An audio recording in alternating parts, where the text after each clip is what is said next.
نیک موت، اچھی موت، اس کی کچھ علامتیں ہیں۔ انسان کو اللہ مرنے سے پہلے خوشخبری دے دیتے ہیں، اس لیے موت کا خوف اس سے دور ہو جاتا ہے، بلکہ وہ خوشی خوشی اپنی عبادت، تیاری، ذکر میں مشغول رہتا ہے، اس پہ موت کی یہ ہلکانی ظاہر نہیں ہوتی۔ اللہ کے رسول بھی کلمہ پڑھتے پڑھتے، گفتگو کرتے کرتے، اور صحابہ کرام بھی اللہ کے پاس گئے۔ دوسری نشانی، جس کو اللہ عزوجلال کلمہ نصیب کر دے، اس سے بڑا کوئی خوش نصیب نہیں۔ موت کے وقت جسے کلمہ نصیب ہو جائے، اللہ کے پیارے پیغمبر نے فرمایا یہ اچھی موت بھی ہے اور ساتھ یہ جنت بھی جائے گا۔ تیسری نشانی، موت کے وقت اس کی پیشانی پہ پسینہ آ جائے، موت المؤمن بعرق الجبین، یہ اس کے حسن خاتمہ کی نشانی ہے کہ اچھی موت ہے۔ چوتھی نشانی، جمعے کے دن یا جمعے کی رات کو جو فوت ہوتا ہے، اللہ اسے عذاب قبر سے محفوظ فرمائیں گے، جیسا کہ جامع ترمذی کی روایت۔ پانچویں نشانی، اللہ کے دین کا دفاع کرتے ہوئے جو دنیا سے چلا گیا، یہ بھی اس کی اچھی موت ہے۔ اور اس سے اپنی جان کا دفاع کرتے ہوئے جو اللہ کے پاس چلا گیا، یہ بھی اس کی اچھی موت ہے۔ رسول اللہ صلی اللہ علیہ وآلہ وسلم نے فرمایا جو میدان جہاد میں اپنی جان دے بیٹھا، یہ بھی حسن خاتمہ کی نشانی ہے۔ طاعون کی بیماری میں جو فوت ہو گیا، یہ بھی شہید ہے۔ الطاعون شہادۃ لکل مسلم، صحیح بخاری کی روایت 5732 کہ جو طاعون کی بیماری میں جو ایک وبائی مرض تھی، اس سے جو فوت ہو جائے وہ شہید ہوگا۔ رسول اللہ صلی اللہ علیہ وآلہ وسلم نے فرمایا الموت بداء البطن، پیٹ کی بیماری سے کوئی بیماری جس کا پیٹ کے ساتھ تعلق ہے اور وہ فوت ہو جائے وہ شہید ہوگا۔ المبطون شہید، صحیح بخاری کی روایت ہے۔ جو ڈوب کے مر جائے پانی میں، یا اس پہ کوئی چیز گر جائے، پہاڑ یا کوئی چھت یا کوئی اور چیز، فوت ہو جائے، آپ نے فرمایا وصاحب الہدم شہید والغریق شہید، جو پانی میں ڈوب جائے وہ بھی شہید ہے۔ کسی کو آگ لگ جائے، اللہ سب کو محفوظ فرما دے، وہ بھی شہید ہے۔ آپ نے فرمایا الموت بداء السل، ایسی بیماری جس سے پھیپھڑے ختم ہو جاتے ہیں، شہید ہے۔ المبطون شہید، آج کل کی کرونا وائرس بیماری کی وجہ سے پھیپھڑے، کڈنی اور یہ ساری چیزیں ختم ہو جاتی ہیں۔ جو اس طرح اللہ کے پاس چلا جاتا ہے وہ شہادت کا مرتبہ پاتا ہے۔ یہ اللہ کے پیارے پیغمبر صلی اللہ علیہ وسلم کے فرامین آپ سن رہے تھے۔ اس لیے مرنا تو ہے، اس کے لیے تیاری کرنا یہ ہم سب کی ذمہ داری ہے۔ لیکن کچھ ہی وقت گزرے گا، کچھ زیادہ وقت نہیں گزرے گا، آخر 4 تکبیریں پڑھ کے جنازہ پڑھا دیا جائے گا، سب لوگ فارغ، اہل و عیال بھی واپس، یہ 4 پہیے گاڑیاں بھی واپس خالی آئیں گی، کوئی وہاں نہ آپ کا غلام رکے گا، نہ آپ کی چاہت کرنے والا رکے گا، نہ آپ کو اپنے سر پہ دنیا میں بٹھانے والا، اور جس کو تم ہاتھوں پہ اٹھائے پھرتے ہو، آج کوئی بھی وہاں نہیں رکے گا۔ سب مٹی ڈالیں گے اور اپنے ہاتھوں کو جھاڑیں گے، بلکہ بار بار دیکھیں گے ہاتھ گندے تو نہیں ہو گئے، اپنے لباس کو جھاڑیں گے، واپس آ جائیں گے، تیرے ساتھ رہے گا تو تیرا وَيَبْقَى مَعَهُ وَاحِدٌ، تیرا عمل باقی رہے گا۔ ادھر بند کوٹری میں تم گئے، بڑے بڑے کھلے ولاز میں رہنے والے سن لے، وہ بند کوٹری میں جب تم گئے، اگر ایمان والے ہوگے تو فرشتے سوال کریں گے من ربک ما دینک ماذا تقول فی هذا الرجل الذي بعث فیکم، رب کے بارے میں سوال، اللہ کے نبی کے بارے میں سوال، تیرے دین کے بارے میں سوال۔ اگر تو دیندار ہوا تم جواب دو گے، اچھا جواب، صحیح جواب، فرشتے خوش بھی ہوں گے۔ اور فرشتے جب آتے ہیں سوال کرنے کے لیے، بال ان کے بکھرے ہوتے ہیں، اور اس طرح ان کی آنکھیں جو ہیں اللہ ذوالجلال نے نیلی بنائی ہیں، اور زمین کو اکھاڑتے ہوئے دہشت و وحشت پیدا کرتے ہوئے آتے ہیں، اور آتے ہی بٹھا لیتے ہیں چودھری کو بھی، غلام کو بھی، بچے کو بھی جو بالغ ہے، بوڑھے کو بھی، اور کڑیل جوان کو بھی۔ بتاؤ من ربک، تیرا رب کون ہے؟ اگر رب کو دنیا میں پہچانا ہوا، اس کے سامنے سجدہ کیا ہوا، اس کی بات مانی ہوئی، تو یہ زبان بول کے کہے گی ربی اللہ، نہ اس میں رٹا لگانے کی ضرورت، نہ اس میں سوچنا کہ میں ہر وقت یہ اپنے سامنے لکھ کے رکھ لوں۔ عمل ہوگا، توحید پہ کار بند ہوں گے، شرک سے بچا ہوگا، شرکیات سے پرہیز کیا ہوگا، صحیح جواب ہوگا۔ 3 سوالوں کے جواب دو گے مسلمانوں، آسمان سے آواز آئے گی ان صدق عبدی، میرے فرشتوں، میرے بندے نے سچ بولا ہے، سچ بولا ہے اس نے۔ افرشوا لہ فراش الجنہ، اس کے چاہنے والے کہاں چلے گئے؟ اس کو مٹی پہ ہی لٹا کے چلے گئے۔ سنت بھی یہ ہے کہ قبر میں کوئی چیز نہ بچھائی جائے، اس کو مٹی پہ ہی لٹا کے چلے گئے۔ میرے فرشتوں نہیں، باقی کام پھر ہوگا۔ جنتی بچھونے فوراً اس کے نیچے بچھا دو۔ البسوہ لباس الجنہ، یہ تو بہت مہنگا کپڑا پہنتا تھا، اللہ نے اس کو دیا تھا اور اللہ ذوالجلال کی نعمتوں کا اظہار کرتا تھا۔ نہیں، یہ 3 کپڑے جس میں سلائی بھی نہیں ہوئی، یہ چھوڑ کے چلے گئے۔ البسوہ لباس الجنہ، اس کو جنتی لباس پہنا دو۔ ابھی جنت تو نہیں آئی، لیکن وعدے یہاں سے ہی پورے شروع ہو جائیں گے، پورے ہونے شروع ہو جائیں گے۔ اللہ فرمائیں گے یہ بند کوٹری میں آ گیا، بڑے کھلے گھر میں تھا، فَيُفْتَحُ لَهُ قَبْرُ، اور اس کی قبر کو کھولا جائے گا، مد بصری، جہاں تک اس کی نظر جائے گی۔ رسول اللہ صلی اللہ علیہ وسلم نے فرمایا جہاں تک انسان کی نظر جاتی ہے، بندہ مومن کی قبر کو کھول دیا جاتا ہے۔ وَيَأْتِيهِ مِن رَّوْحِهَا، جنت کی خوشبوئیں آنی شروع ہو جاتی ہیں۔ یہ تھا مومن کا حال۔ اور مومن جو ہے جب اس سے حساب لینے کی بات ہوتی ہے وہ کہتے رک جاؤ، اس کو دکھایا جاتا ہے کہ سورج غروب ہونے والا ہے، کہتے رکو، میری عصر کی نماز رہتی ہے، میں نماز پڑھ لوں۔ لیکن کہے گا وہ جو نمازیں پڑھتا ہے، ایک وہ ہوگا جو کافر ہے، ایک وہ ہوگا جو عقیدے کا منافق ہے، اور ایک وہ ہوگا جو شک کرنے والا، دین میں شبہات اور یقین نہ کرنے والا۔ جب اس سے سوال کیا جائے گا تو کہنے والا کہے گا فرشتہ من ربک، بتاؤ تیرا رب کون سا ہے؟ یہ قبروں پہ سجدے کرنے والا، یہ اللہ ذوالجلال کے مقابلے میں کسی اور کی عبادت کرنے والا، یہ کسی اور کے ساتھ اللہ ذوالجلال کی محبت جو اللہ ذوالجلال کے ساتھ کرنی ہے کسی اور سے کرنے والا، یہ کہے گا ہاں لا ادری، میں نہیں جانتا، ہاں لا ادری، وکأنہ یتذکر شیئا ولم یذکر، ہاں سے کیا مراد ہے؟ جو حدیث کے الفاظ ہے، سوچے گا یہ لفظ تو سنا تھا، یہ تو تقریروں میں بھی لوگ کہتے تھے اللہ ہے اور اللہ ذوالجلال ہی رازق ہے، وہی مالک ہے، وہی عبادت کے لائق ہے، لیکن یاد نہیں آئے گا۔ پھر پوچھا جائے گا ماذا تقول فی هذا الرجل الذي بعث فیکم، پیغمبر کے بارے میں تمہارے نظریات کیا ہیں؟ تم کیا جانتے ہو؟ جس نے سنت کو اختیار کیا نہیں ہوگا، جس نے ساری زندگی بدعات کو سینے سے لگائے رکھا، جس نے اپنے بڑے کو، جس نے اپنے سینے سے نکلنے والی ایک بات کو ہی نبوت کا درجہ دے دیا کہ میں جو کہہ رہا ہوں وہ سچ ہے، وہ کیسے کہے گا کہ میں نے اللہ کے رسول کو اپنا پیغمبر مانا ہے؟ میں دینوں کا، تیرا دین کیا ہے؟ جس نے قرآن پڑھا ہوگا، حدیث پڑھی ہوگی، دین کا قانون اور آئین اور دستور اسے سمجھ آئے گا، اس کے مطابق وہ جواب دے سکے گا مومن۔ لیکن منافق جو ہے، کافر جو ہے اور شک کرنے والا جو سوچتا ہے لگتا نہیں ہے کہ دینداروں کا کچھ بن سکے گا، لگتا نہیں ہے کہ نماز پڑھنے والوں کی کوئی کام آ سکے گی، ایسے شخص قبر میں جواب نہیں دے پائیں گے۔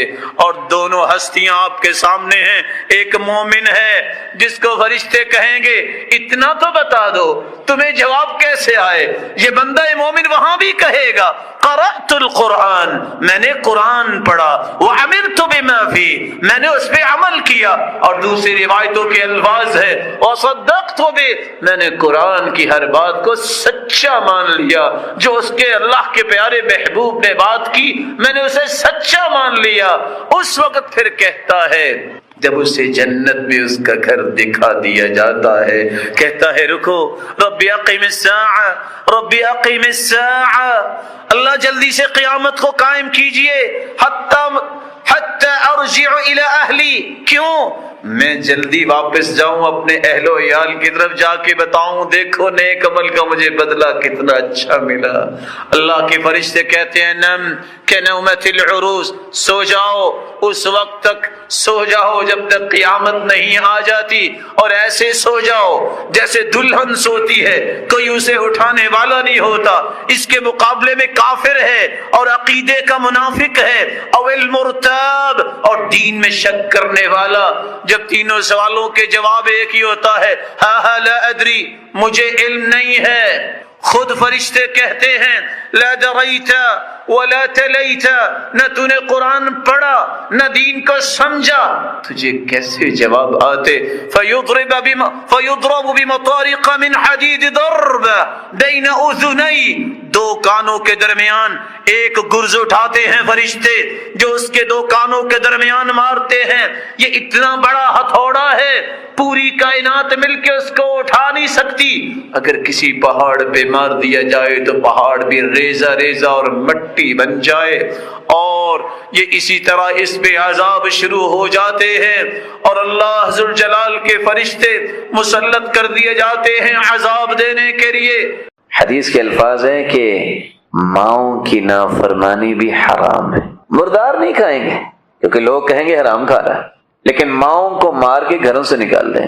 اللہ کی قسم، جب کوئی بوڑھی ماں کہیں نظر آتی ہے کہ وہ اس پریشانی میں مانگ رہی ہوتی ہے، آپ کا دل کیسے باندھتا ہے کہ اس کو دیکھ کے چپ کر کے گزر جاؤ۔ یہ کون سی ماں ہے جس نے بچوں کی کیسے پرورش کی ہوگی، اور پتہ نہیں کتنا بڑا کوئی افسر ہوگا، ماں باہر رل رہی ہے، کیا زندگی ہے۔ حرم علیکم حقوق الامہات، ماؤں کی نافرمانی بھی اللہ نے حرام قرار دی۔ برائدہ روایت کرتے ہیں ایک شخص کندھے پہ اٹھا کے حج کرواتا ہے اپنی ماں کو، اور آ کے اللہ کے رسول سے کہتا ہے کہ کیا میں نے ماں کا حق ادا کر دیا؟ تو اللہ کے رسول نے دو جواب دیے تھے، فرمایا وَلَوْ كَقُلَامَةِ ظُفُرٍ، یہ ناخن بڑھ جاتا ہے نا تم اتنا ناخن کاٹ دیتے۔ کہا تم کہہ رہے ہو نا کہ ماں کا حق ادا کر دیا ہے، تم نے اس ناخن جتنا بھی حق ادا نہیں کیا۔ وَلَوْ بِزَفْرَةٍ وَاحِدَةٍ، اور دوسری روایت کے الفاظ ہے تم کہتے ہو نا ماں کا حق ادا ہی کر دیا ہے، تم نے تو ایک تکلیف کا بدلہ نہیں دیا جو تکلیفیں اسے اٹھانی پڑی تیری وجہ سے۔ آج یہ مسئلہ ختم ہو گیا، آج شکایتیں کیا آتی؟ بس جی ماں بہت تنگ کرتی، یہ کوئی بھی نہیں کہتا کہ میری بیوی میری ماں کو تنگ کرتی، یہ کبھی شکایت نہیں آئی۔ یہ وہ والدین ہیں جنہوں نے اپنی جوانی بھی، اپنی خواہشیں بھی، اور اپنا سب کچھ قربان کر کے اولاد کو پالا ہوتا ہے کہ پڑھ جائیں، کوئی چیز بن جائیں، خوش رہیں، ان کو آسانی ملے۔ جو ہی اس اولاد کے دماغ میں خناس آتا ہے تو سب سے پہلے والدین کے دشمن بنتے ہیں۔ اگر خنزیر حرام ہے تو حرم علیکم حقوق الامہات، تو ماؤں کی نافرمانی کرنا بھی حرام ہے۔ اب سوچیں گے نافرمانی کیا ہے؟ میں صرف عبداللہ ابن عباس کی ایک بات پیش کر دیتا ہوں، باقی باتیں خود سمجھ آ جائیں گی۔ کسی نے پوچھا کہ والدین کی نافرمانی کیا ہے؟ کہتے ہیں وہ تو بہت لمبی چیز ہے، کیسے بتاؤں، لیکن ایک میں نشانی بتا دیتا ہوں۔ لو ان الولد وقف بجانب والدہ، اگر کوئی شخص اپنے باپ کے ساتھ کھڑا ہو جائے، غور کیجیے، کھڑا ہو گیا، پھر ثم نفض ثوبہ، پھر اپنے کپڑے کو اس نے جھاڑا ہے، فطار الغبار علیہ، اور کپڑا جھاڑنے سے غبار اڑ کے باپ پہ پڑ گیا ہے، کتب عند اللہ عاقا، یہ شخص اللہ کے ہاں نافرمان لکھا جائے۔ علم و دانش کی گتھیاں سلجھانے کے لیے لوگ بیرون ملک جاتے ہیں، نہ جانے کیا پڑھ کے آتے ہیں۔ جس شخص کو والدین کا احترام نہیں، اس سے بڑا دنیا میں کوئی جاہل نہیں، کوئی اجڑ نہیں۔ یہ ہے وہ دین کے مسائل جن سے نابلد زندگیاں گزر جاتی ہیں لیکن سمجھ نہیں آتی۔ رسول اکرم صلی اللہ علیہ وسلم نے فرمایا تھا کہ جنت تمہارے ماں کے قدموں تلے ہے، اور باپ کے بارے میں فرمایا کہ یہ جنت کا درمیانہ دروازہ ہے، چاہو تو اسے ضائع کر لو، چاہو تو اس کی حفاظت کر لو۔ حقوق الامہات، ماؤں کی نافرمانی یہ حرام ہے۔ کچھ لوگوں کا یہ نظریہ ہے کہ والد بھی ہے اور والدہ، ان دونوں میں سے کس کے ساتھ نیکی زیادہ کی جائے، کس کی بات مانی جائے۔ گھروں میں جھگڑے بھی ہوتے ہیں، باپ کہتا ہے میں باپ ہوں، ماں کہتی ہے میں ماں ہوں، اور حدیث کے الفاظ یہ ہیں، صحیح بخاری کی روایت 5971، جب اللہ کے رسول صلی اللہ علیہ وسلم سے سوال کیا گیا من احق الناس بحسن صحابتی یا رسول اللہ، میرے سب سے زیادہ حسن سلوک کا حقدار کون ہے؟ قال امک، آپ کی والدہ گرامی۔ قلت ثم من، پھر کون؟ قال امک، آپ کی والدہ گرامی۔ قلت ثم من، پھر کون؟ قال امک، تمہاری والدہ گرامی۔ قلت ثم من، قال ابوک۔ 3 مرتبہ ماں کا تذکرہ کیا اور 4تھی مرتبہ والد کا تذکرہ کیا۔ آپ نے صحیح الجامع کی روایت بھی سنی ہوگی 1924، اور سلسلہ صحیحہ کی بھی روایت ہے 1666۔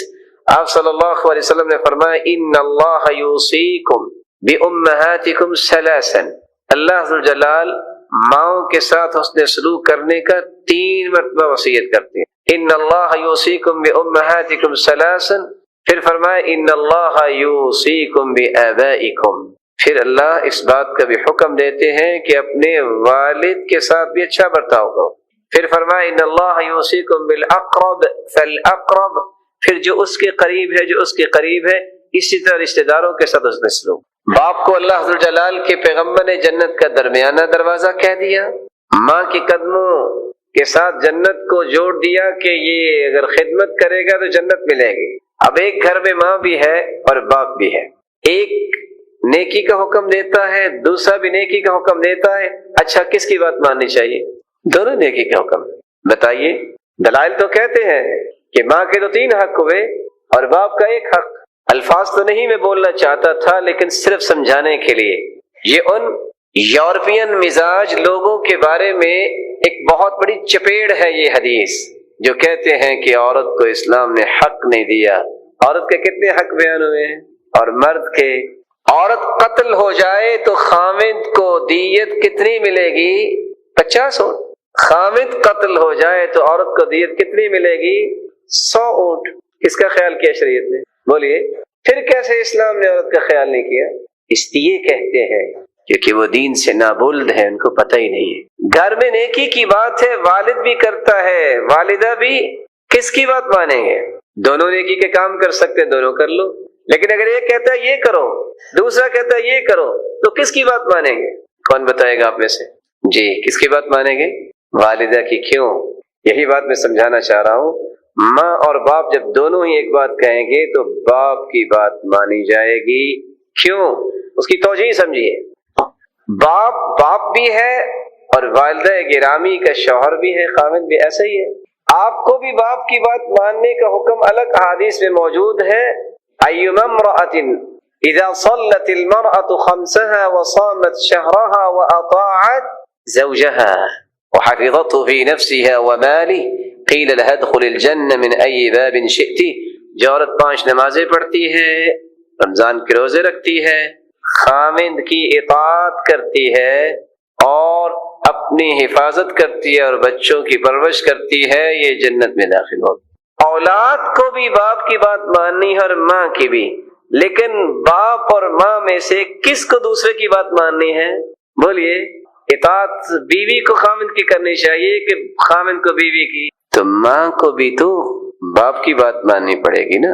اس لیے جب دونوں کی بات خیر کی ہے تو پہلے باپ کی بات مانی جائے، لیکن اگر ایک نیکی کی بات اور ایک برائی کی ہے تو پھر کیا ہوگا؟ پھر برائی کی بات کو نہیں مانا جائے گا۔ وَلَيْسَ الْمَقْصُودُ بِذَلِكَ تَقْدِيمُ طَاعَتِهَا عَلَى طَاعَةِ الْأَبِ، ان حدیثوں کا یہ مطلب نہیں ہے کہ والد کی اطاعت سے ماں کی اطاعت کو مقدم کیا جائے گا۔ فَإِنَّ طَاعَةَ الْوَالِدِ مُقَدَّمَةٌ، باپ کی اطاعت مقدم ہے۔ اذا امر کلاہما بامر مباح، جب دونوں ہی جائز کام کا حکم دے، وتعارض امراہما، اور دونوں کے کام میں تعارض ہو، ایک بھی نیکی کا کام کہہ رہا ہے، ایک دوسرا نیکی کا کام کہہ رہا ہے، تو وہاں باپ کی بات کو مقدم کیا جائے گا۔ وذلك لأن الأم هي نفسها ملزمة بطاعة زوجها الذي هو الأب، اس لیے باپ کی بات کو مانا جائے گا کیونکہ بیوی بھی اس بات کی شرعاً پابند ہے کہ اپنے خاوند کی بات مانے۔ وَأَمَّا إِذَا أَمَرَا أَحَدُهُمَا بِطَاعَةِ اللَّهِ وَالْآخَرُ بِمَعْصِيَةِ اللَّهِ، اگر والدین میں سے ایک نیکی کا حکم دے ایک برائی کا، فَتَجِبُ طَاعَةُ الْأَوَّلِ، تو نیکی والے کی بات مانی جائے گی، وہ باپ کو یہ مان۔ رسول اکرم صلی اللہ علیہ وسلم سے سوال کیا گیا، یہاں ایک اور بات بھی سمجھنے والی ہے۔ گھروں میں لڑائی کا سبب کیا ہوتا ہے؟ میری بیوی یہ کہتی ہے، میری ماں یہ کہتی ہے۔ شیخ ابن باز رحمۃ اللہ علیہ، اللہ تعالیٰ غریق کی رحمت فرمائے، اللہ نے بڑی فہم دی تھی ان کو۔ بعض ماؤں کو اللہ تعالیٰ سلامت رکھے اور صحیح رخ پہ رکھے۔ بعض دفعہ مسائل بن جاتے ہیں، وہ بغیر کسی سبب کے کہیں گے اس کو طلاق دے دو۔ ایک شخص آیا اور آ کے کہتا ہے، یا شیخ ان امی امرتنی ان اطلق زوجتی افاطلقها، میری ماں کہتی ہے اس کو طلاق دے دو، تو میں طلاق دے دوں؟ قال هي زوجتك ولا زوجة امك، وہ بیوی تمہاری ہے کہ تمہاری ماں کی بیوی ہے؟ وہ کیوں کہتی ہے؟ طلاق تو آپ نے دینی ہے، تمہارا کیسا معاملہ؟ کہتے میں تو ٹھیک۔ پھر کہا کہ وہ عبداللہ ابن عمر رضی اللہ تعالی عنہ، ان کو باپ نے کہا تھا کہ طلاق دے دے تو انہوں نے طلاق دے دی۔ ایک اور بھی سلف میں سے نیک آدمی تھے، ان سے پوچھا گیا کہ میں پھر اپنی بیوی کو طلاق دے دوں؟ عبداللہ ابن عمر نے تو دے دی تھی۔ نے کہا نہ تم عبداللہ ابن عمر ہو نہ تمہارے باپ عمر ہیں، جاؤ جا کے اپنے گھر کو سنبھالو۔ دلیل عمر کی لیں گے رضی اللہ عنہ، دلائل سیدنا عبداللہ ابن عمر کے لیں گے اور کام اپنے کریں گے۔ حدیث یہ بھی کہتی ہے ای الناس اعظم حقا علی الرجل، سوال کیا گیا کہ مرد پر سب سے زیادہ حق کس کا ہے؟ قال امہ، اس کی ماں کا ہے۔ ای الناس اعظم حقا علی المرأة، عورت پہ سب سے زیادہ حق کس کا ہے؟ قال زوجها، اس کے خامد کا۔ کہ میں آپ کو اس لیے بات بتا رہا ہوں، کل کو آپ کی بھی شادی ہونی ہے، لڑائی جھگڑے آج کل آتے ہی ہیں۔ رسول اللہ صلی اللہ علیہ وآلہ وسلم نے یہ باتیں سمجھا دی تھی۔ سلف صالحین کی بات لکھنے والی ہے، حق الاب اعظم وحق الام الزم، حق الاب اعظم، باپ کا حق ماں سے زیادہ ہے، وحق الام الزم، اہتمام جو ہے ماں کا کرنا زیادہ اس کا حکم آیا ہے۔ اس کی وجہ کیا ہے؟ بسا اوقات کڑیل جوان ہونے کے بعد باپ سے تو بچے ڈر جاتے ہیں، ماں سے نہیں ڈرتے، اس کا خیال نہیں کرتے۔ باپ کے تو لپڑے سے بھی ڈرتے رہے کہ ایک ریپٹا لگا نا تو ٹھیک ہو جائے گا، ماں بیچاری بولتی رہتی ہے، کوئی سنتا نہیں۔ اس لیے ماں نے جو مشقتیں ہیں صحیح ہیں اس کے بدلے میں، اور جو ماں نے پرورش میں اور اس کی رضاعت میں اور اس کے حمل میں اور اس کی تربیت میں جو وقت لگایا ہے، اس کا تقاضا یہ ہے کہ اس کی تاکید کی جاتی ہے، اور شریعت نے ایسا ہی کیا ہے۔ اس لیے اللہ کے رسول صلی اللہ علیہ وسلم نے ایک نہیں 3 مرتبہ اس بات کا حکم دیا، امک امک امک۔ بعض چیزیں اتفاق سے سمجھنے سمجھانے کے لیے بھی عرب کیا کرتے ہیں، تو عربوں کا مزاج ایسا نہیں ہے نا جو آج پاکستان میں۔ یہاں تو کوشش ہوتی ہے نا کہ ماں صرف سوتے وقت ہی بچے کو پاس رکھے گی، باقی بیچارہ یہ مرد ہی اٹھائے گا۔ تو عرب کیا کہتے ہیں؟ امک امک امک، 3 مرتبہ تم اٹھاؤ نا، 4تھی مرتبہ میں بھی اٹھا دوں گا۔ 3 مرتبہ ہے نا۔ ادب و اداب جو ہیں یہ والدین سکھایا کرتے ہیں، اور تربیت جو کرنے والی چیز ہے یہ ماں کی ذمہ داری ہے۔ اس نے کھانا کیسے کھانا ہے، اس نے اٹھنا کیسے ہے، اس نے بیٹھنا کیسے ہے۔ لیکن مجالس میں اور دیگر ادب و آداب یہ والد کی ذمہ داری ہوتی ہے۔ انشاءاللہ اگلی مجلس میں ہم بقیہ گفتگو پیش کریں گے۔ اللہ ذوالجلال سے دعا ہے کہ اللہ ذوالجلال ہمیں والدین کی نعمت کی قدر کرنے کی توفیق عطا فرمائے، اور جن کے والدین دنیا سے جا چکے ہیں اللہ ذوالجلال ان کو غریق کی رحمت فرمائے اور ان کے ساتھ جنت میں جمع فرمائے۔ اس کا بے پناہ احسان ہے جس نے ہماری تربیت اور تزکیے کے لیے ہادی و مرشد بنایا اس ذات کو جو مخلوق میں سب سے اعلیٰ ہے، محمد الرسول اللہ صلی اللہ علیہ وسلم۔ اس ہستی کی تربیت پانے والے اللہ ذوالجلال کو اتنے پسند آئے کہ مالک الملک نے ان کو رہتی دنیا تک پوری کائنات کے لیے نمونہ بنا دی، بلکہ ان کے ایمان کو قیامت تک آنے والی انسانیت کے لیے میزان اور مقیاس بنا دی۔ کون سے اصول تھے جن اصولوں کی روشنی میں ان کی تربیت کی گئی اور انہوں نے اس تربیت کو قبول کیا؟ ان اصولوں میں سے ایک اصول یہ تھا کہ رسول اللہ صلی اللہ علیہ وآلہ وسلم کی ہر وہ سنت، ہر وہ خوبصورت ادا، جو اللہ ذوالجلال نے اپنے پیغمبر کو عطا کی تھی اس کو اختیار کرنا اور اسے اپنی زندگی کا حصہ بنانا اور پھر انہی اداؤں پہ اپنی زندگی کے زاویوں کو درست کرنا، یہ صحابہ کرام کا طرہ امتیاز تھا۔ رسول اکرم صلی اللہ علیہ وآلہ وسلم کا ہر قول، ہر عمل، یہ میرے اور آپ کے لیے نمونہ ہے۔ ام ہشام رضی اللہ تعالی عنہا جو حارثہ بن نعمان کی بیٹی ہیں، یہ وہ جلیل القدر صحابی ہے کہ جب رسول اللہ صلی اللہ علیہ وسلم معراج کے موقع پر جنت میں گئے تو فرماتے ہیں فَسَمِعْتُ قِرَاءَةً، میں نے قرآن مجید کی تلاوت سنی، فَقُلْتُ مَنْ هَذَا، میں نے جبریل امین سے پوچھا یہ کون ہے؟ جبریل امین نے جواب دیا حارثہ بن النعمان، یہ حارثہ بن نعمان ہے۔ وَكَانَ أَبَرَّ النَّاسِ بِأُمِّهِ، یہ روئے زمین میں سب سے زیادہ اپنے والدین کی اور والدہ کی خدمت کرتا ہے، اس کا بدلہ اللہ نے کیا دیا؟ وہ زمین پہ بیٹھا تلاوت کرتا ہے، اس کی تلاوت سے جنتی محسوس ہو رہے۔ یہ وہ واحد جلیل القدر صحابی ہیں، سرور کائنات تشریف فرما تھے اور جبریل بھی بیٹھے ہوئے تھے۔ تو حارثہ بن نعمان رضی اللہ تعالیٰ عنہ گزرے اور انہوں نے سلام کہا تو جبریل نے سلام کا جواب دیا۔ کچھ وقت کے بعد اللہ کے رسول صلی اللہ علیہ وسلم نے پوچھا حارثہ جانتے ہو تم نے کس کو سلام کیا؟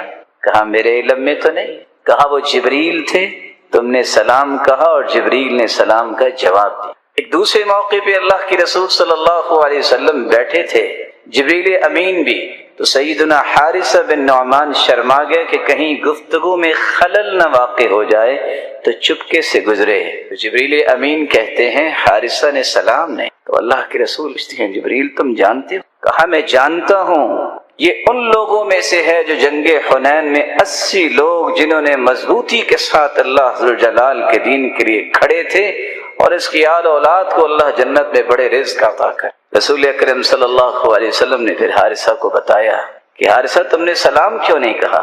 کہا اللہ کے رسول صلی اللہ علیہ وسلم صرف اس لیے کہ آپ کی گفتگو میں خلل نہ۔ یہ حارثہ بن نعمان اور عمران بن حسین، اللہ تعالیٰ نے ان کو ایسا کمال دیا جو کسی کو حاصل نہیں ہوا۔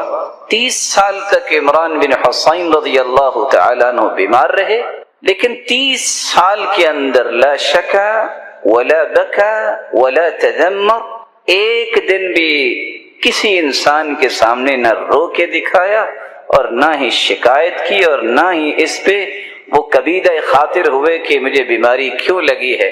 حالت یہ تھی کہ تہجد پھر بھی نہیں چھوڑتے تھے، اور جب صبح وضو کر کے بیٹھتے تو یہ واحد صحابی ہیں کہ فرشتے آ کے ان سے مصافحہ کیا کرتے۔ ام ہشام رضی اللہ تعالی عنہا جو حارثہ بن نعمان کی بیٹی ہیں، فرماتی ہیں لقد كانت تنورنا وتنور رسول اللہ صلی اللہ علیہ وسلم واحدا سنتين او سنة وبعض سنة، 2 سال یا اس کے لگ بھگ میرے گھر کا تنور اور رسول اکرم صلی اللہ علیہ وسلم کی زوجات مطہرات جہاں کھانا پکاتی، ہمارا یہ تنور دونوں گھروں کا تھا، ہم اکٹھی روٹیاں لگایا تھا۔ وما اخذت سورة قاف الا عن لسان رسول اللہ صلی اللہ علیہ وسلم كان يقرأها كل جمعة على المنبر، میں نے سورۃ قاف یہ اللہ کے رسول صلی اللہ علیہ وسلم سے یاد کی، میں روٹیاں پکا رہی ہوتی اور میں گھر میں ہوتی، اللہ کے رسول صلی اللہ علیہ وسلم اذا خطب الناس، جب لوگوں کو خطبہ دیتے منبر پر کھڑے ہو کے، تو اللہ کے رسول صلی اللہ علیہ وسلم نے اتنی بار سورۃ قاف پڑھی ہے کہ مجھے بار بار سن کے یہ پوری سورت یاد ہو۔